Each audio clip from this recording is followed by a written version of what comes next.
Hello, my dear students. Now today we are going to start the verb. आज हमें verb के बारे में पढ़ना है first of all and the today's topic is mainly topic is that we have to cover our finite and non-finite verb, but before starting this finite and non-finite verb we have to understand what is verb. पहले verb क्या होता है, पहले तो हमको यही समझना पड़ेगा कि verb क्या होता है.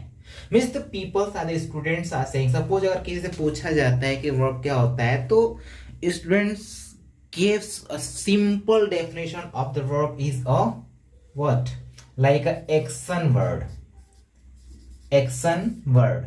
Action word is a verb. No, not is a action word is a verb.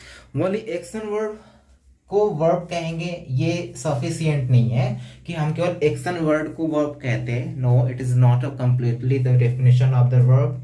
ये वर्ब का पूरी तरह से डेफिनेशन नहीं है. तो इसके अलावा और क्या चीज हो सकता है. मीन सपोज दैट एक्शन का मतलब होता है कि मूवमेंट.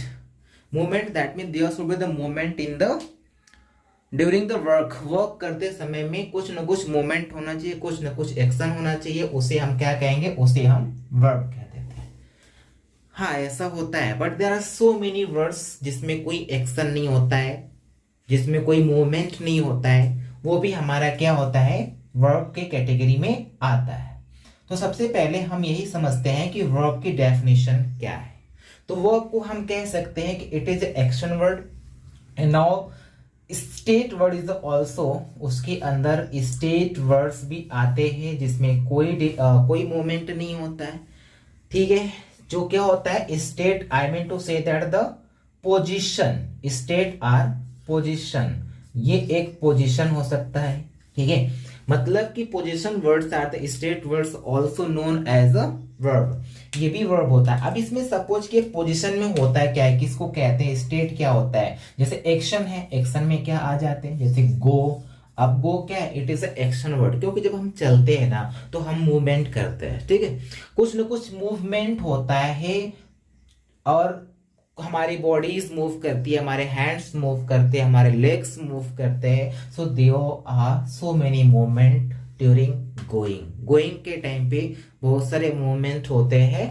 अब इसमें देखते हैं स्टेट में क्या होता है. स्टेट का मतलब होता है जैसे सिट में कोई मूवमेंट नहीं होती है. This is the position and it is known as a sitting position. इसे हम क्या कहेंगे, इसे हम कहेंगे सिटिंग पोजीशन. अगली चीज हम कुछ और भी देख लेते हैं, लाइक स्लीप. अब स्लीप में भी क्या होता है, it is also the sitting sleeping position. It's the position, it is not action. तो हम ऐसे वर्ब्स जो होते हैं ना जिसमें कोई मूवमेंट नहीं होती है, उसे हम क्या कहते हैं, उसे हम कहते हैं कि ये क्या हो गया, आपका स्टेट वर्ब्स हो गए, स्टेट वर्ब्स हो गए. ओके. नाउ नेक्स्ट क्या आ जाता है, लाइक अ पजेसिव. पजेसिव का मतलब क्या होता है, ओनरशिप में शो द ओनरशिप, किसी चीज के ऊपर अधिकार दिखाना. ठीक है. तो पोजीशन भी क्या होता है, एक प्रकार के वर्ब होते हैं. और basically we are knowing about it that has, have. हाँ, मींस इसमें कैसे वर्ब्स आते हैं, जैसे इसके अंदर आपका यूज होगा हैव. अब हैव के कई पार्ट्स होते हैं और 3 पार्ट्स ऑफ द हैव के 3 पार्ट्स होते हैं. Means as usual like go के जैसे जिस प्रकार से गो के पार्ट्स होते हैं उसी प्रकार से हैव के भी पार्ट्स होते हैं. जैसे कि अगर मैंने क्या किया, गो का वेंट, गॉन, लाइक गोइंग, तो इसी प्रकार से इनके भी पार्ट्स होते हैं. तो जैसे यहाँ पर क्या हो जाएगा, हैव हो जाएगा. उसके बाद इसी का सेकेंड पार्ट हैड हो जाएगा. इसी का third form, I mean the participle, just we have to discuss about these one. Past participle क्या हो जाएगा इसका, फिर हैड हो जाएगा. Next having is a present participle, जो इसका अगला पार्ट होगा हैविंग हो जाएगा. हैविंग हो गया. और इसके बाद आपका एक और आता है जिसको हम कहते हैं कि इट इज अ हैज. ये हैज है. ठीक है. तो ये फॉर्म्स ऑफ वर्ब हो गए. Means suppose that if you want to take the definition of this, अगर हम इनका डेफिनेशन निकालना चाहते हैं तो हम लोग एक सिंपल सा फ्रेम कर सकते हैं, because you will not have to learn the definition. आपको डेफिनेशन लर्न नहीं करना है. Okay. Like you also can frame the definition. हम ये कह सकते हैं कि verb is a group of words, like there is a action, state and position also, तो हम उसे क्या कहेंगे, वर्ब कहेंगे। अब इसके बाद हमारा ये बेसिक्स, जैसे कि today's we have to study about the finite and non finite verb, हमको उसके बारे में डिस्कस करना है। तो हम एक थोड़ा सा मींस ओवरव्यू दे रहे हैं कि ये वर्ब होता क्या है, और इसको हम लोग आगे थोड़ा सा फॉरवर्ड करते हैं और जल्दी जल्दी इसको कवर करने की कोशिश करते हैं। तो लेट मी इरेज।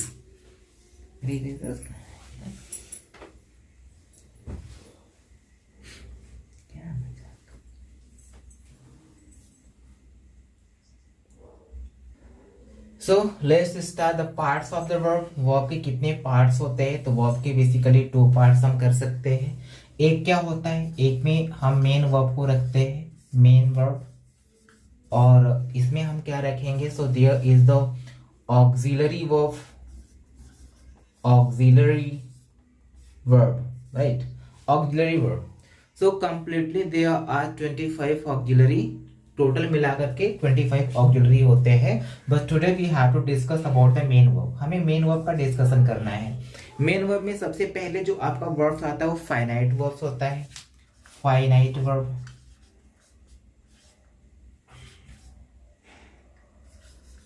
फिर हमें सेकेंड पे मिलता है non finite verb, sorry,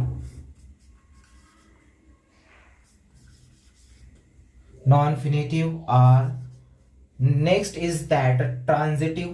Non-infinitive is also divided into the many part, either 3 part, 3 part में बटे होते हैं, ठीक है।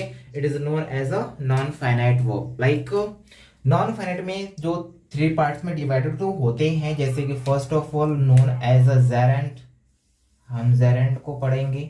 इसमें हम कवर करेंगे infinitive को, infinitive, और फिर हम कवर करेंगे पार्टिसिपल को, पार्टिसिपल को। नॉन फाइनाइट में 3 पार्ट्स होते हैं। There are 3 parts of the non finite verbs. The first is the gerund, infinitive and participle. So after that non finite के बाद आपके आ जाते हैं ट्रांजिटिव वर्ब, ट्रांजिटिव वर्ब, और इसके बाद आपका आता है इंट्रांजिटिव वर्ब, इंट्रांजिटिव वर्ब, और एक और इसमें आपको इंक्लूड करना होगा जिसको कहा जाता है कॉजेटिव वर्ब, कॉजेटिव वर्ब। अब कॉजेटिव वर्ब बस आप सुन लीजिए, स्पेस नहीं है। तो कॉजेटिव वर्ब में हम क्या ही राइट करेंगे, जैसे कॉजेटिव वर्ब का मतलब होता है कारण सूचक क्रिया। तो कॉजेटिव वर्ब में जैसे कि आपका मेक हो गया, कॉज हो गया, गेट हो गया, लेट हो गया, हैव हो गया, this all the causative verb because it is be the cause to having the verb. किसी भी काम को होने का एक कारण बनते हैं, कॉज बनते हैं, तो इसे कहते हैं कॉजेटिव वर्ब। अब प्राइमरी ऑक्सिलरी में there are so many primary auxiliaries are there because there total 25 auxiliaries. But today on the recommend of my students I am making these videos, and she wanted that we have to teach finite and non-finite only. तो हम लोगों को cover करेंगे finite और non-finite में। Means if you also will recommend that you are facing so many problems, if you will comment that please sir teach me this topic and that topic, तो particularly आपके recommend पे आपके लिए एक topic बनाई जाएगी, ठीक है। जो भी जिस भी पार्ट में आपको दिक्कत हो रही होगी, तो अगर आप मुझे कमेंट बॉक्स में कमेंट करेंगे तो आपको वो वीडियो प्रोवाइड करी जाएगी। और जैसे कि आप देख ही रहे हैं कि ये वीडियो एक रिकमेंड पे ही मैं बना रहा हूं, that is why you also can recommend if you facing any kind of the problem in the any topic, so you can comment it. तो हमें यहाँ कवर करेंगे, मतलब कि हमें कवर करना है किस चीज को, finite verb and non finite verb, Geraint, participle, infinitive and this one. So it is very simple things, anyone can understand very easily that what is the finite verb. Finite verb क्या होता है, today is the introduction, ये केवल हम एक introduction देंगे कि क्या होता है, बाकी डिटेलिंग हम बाद में करेंगे। फाइनाइट वर्ब का मतलब होता है कि the verb which is disciplined according, एक ऐसा वर्ब होगा जो क्या होगा, डिसिप्लिन्ड होगा, है ना, अनुशासित होगा। किसके आधार पे, तो वो होगा टेंस के आधार पर, ओके। एक ऐसा वर्ब जो टेंस के आधार पर डिसिप्लिन्ड हो रहा है, एक ऐसा वर्ब जो सब्जेक्ट के आधार पर डिसिप्लिन्ड हो रहा है, एक ऐसा वर्ब जो कि सब्जेक्ट के नंबर्स के आधार पर डिसिप्लिन्ड हो रहा है। I think you peoples are getting my point, what I want to make you understand. मैं क्या समझाने की कोशिश कर रहा हूँ वो आपको समझ में आ रहा होगा। ओके, मैं ये कह रहा हूं कि जो वर्ब्स होते हैं फाइनाइट वर्ब, उस वर्ब को कहा जाता है which is discipline according to tense, जो टेंस के आधार पर डिसिप्लिन होते हैं, जो सब्जेक्ट के आधार पर डिसिप्लिन होते हैं, जो सब्जेक्ट के नंबर के आधार पर डिसिप्लिन होते हैं। अब ये थोड़ा सा आपको डाउट हो रहा है कि कैसे, तो आइए हम समझाते हैं आपको कि कैसे होते हैं। Suppose just I am taking a verb like a go, मैं एक वर्ब लेता हूं गो, ठीक है। अब इस गो को हम डिसिप्लिन करके दिखाएंगे कि किस प्रकार से अदर पार्ट में डिसिप्लिन होता है। तो गो को अगर हम देखते हैं कि प्रेजेंट इंडेफिनिट टेंस में अगर हम इसको यूज करते हैं तो जो हमारे सब्जेक्ट्स है, या फिर बेसिकली यू नो कि प्रेजेंट इंडेफिनिट टेंस में go used go as well as goes, इस तरह से होता है। गो के साथ साथ गोज भी हम यूज कर सकते हैं, लाइक आई गो, और हम ये भी कह सकते हैं ही गोज, ये भी कह सकते हैं आई गो ही गोज। तो यहां पर आई गो एंड ही गोज ये दोनों क्या है, जैसे कि मेरे कहने का मतलब यह है कि जो गो है, अब यहां पर आपको दो चीजें देखने को मिलेगी कि मैंने टेंस तो बता दिया और इसके बाद मैंने ये कहा था कि the verb which is discipline according to the subject also. तो आप देख सकते हैं कि सब्जेक्ट हमारा जिस प्रकार से है, ये गो भी हमारा उसी प्रकार से डिसिप्लिन हो रहा है। सब्जेक्ट अगर हमारा सिंगुलर नंबर का है तो यहाँ पर हम गोल यूज कर रहे हैं, और यहाँ पर अगर हमारा सब्जेक्ट हमारा प्लूरल नंबर का है तो हम यहाँ पर गो यूज किए, और अगर हमारा सब्जेक्ट सिंगुलर नंबर का है तो हमने गो में एस और ई एस यूज करते हैं। अब एक चीज और भी यहां पर आता है कि एस और ई एस जो होता है ना, इसके पीछे भी एक बहुत बड़ी स्टोरी है। इट इज द रूल्स, है ना।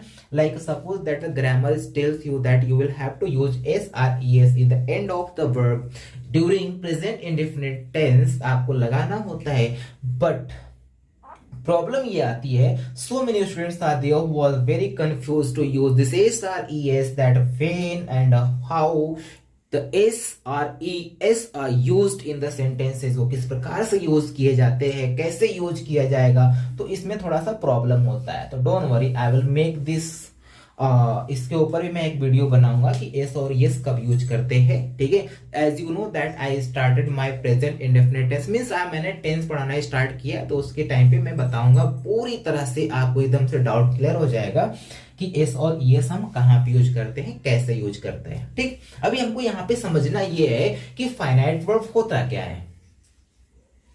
अब आप देख सकते हैं कि मैंने आपको पहले ही कहा था कि फाइनाइट वर्ब ऐसे वर्ब्स होते हैं जो कि इनके आधार पर डिसिप्लिन होते हैं। अब यहां पर मैंने एक लिया था प्रेजेंट का इंडेफिनिट टेंस। प्रेजेंट के इंडेफिनिट टेंस में हमने देखा कि वहां पे दो प्रकार के सब्जेक्ट्स होते हैं, जैसे कि एक आई हो गया means the plural number subject, और ही मैंने लिया था from the singular number subject, यहां से मैंने लिया।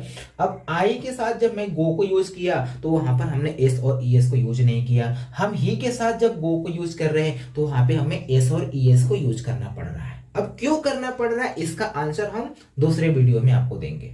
चलिए आइए आगे देखते हैं।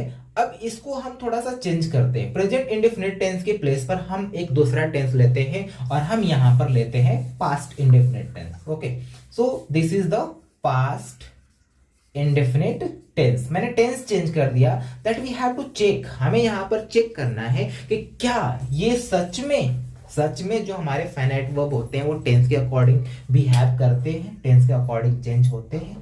Yes, it is true, it is completely right कि ये चेंज होता है। जैसे कि हमने प्रेजेंट में देखा, अब पास्ट में देखते हैं तो आप देखेंगे कि चाहे वो आई हो चाहे वो ही हो, means with I we have to use like a went. हमें गो को वेंट के रूप में यूज करना पड़ेगा। अगर मैं ही को लेता हूं तो ही में भी हमें क्या यूज करना पड़ेगा, वेंट यूज करना पड़ेगा, right. So here you are getting my point that कि during past indefinite tense we people are using the second form of the verb, and during the present indefinite tense we people are using the first form of the verb and as well as SRES, like we are using the verb in the form of the plural and in the form of the singular also. With the singular number subject we are using the singular verb and with the plural number subject we are using the plural verb. Okay, तो ये हमारे थे क्या चीज, finite verb. In this way we can understand very easily that what is the finite verb. So let me revise it once again. एक बार और आइए आपको रिवाइज करके बताते हैं. So it is very very simple to understand that if the finite verbs is a word which is disciplined according to the tense, according to the subject, according to the number of the subjects.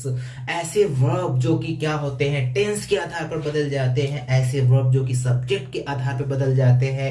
और ऐसे verbs जो कि आपके subject के number के आधार पर बदल जाते हैं, उसे हम कहते हैं finite verb. It's a very simple. Okay.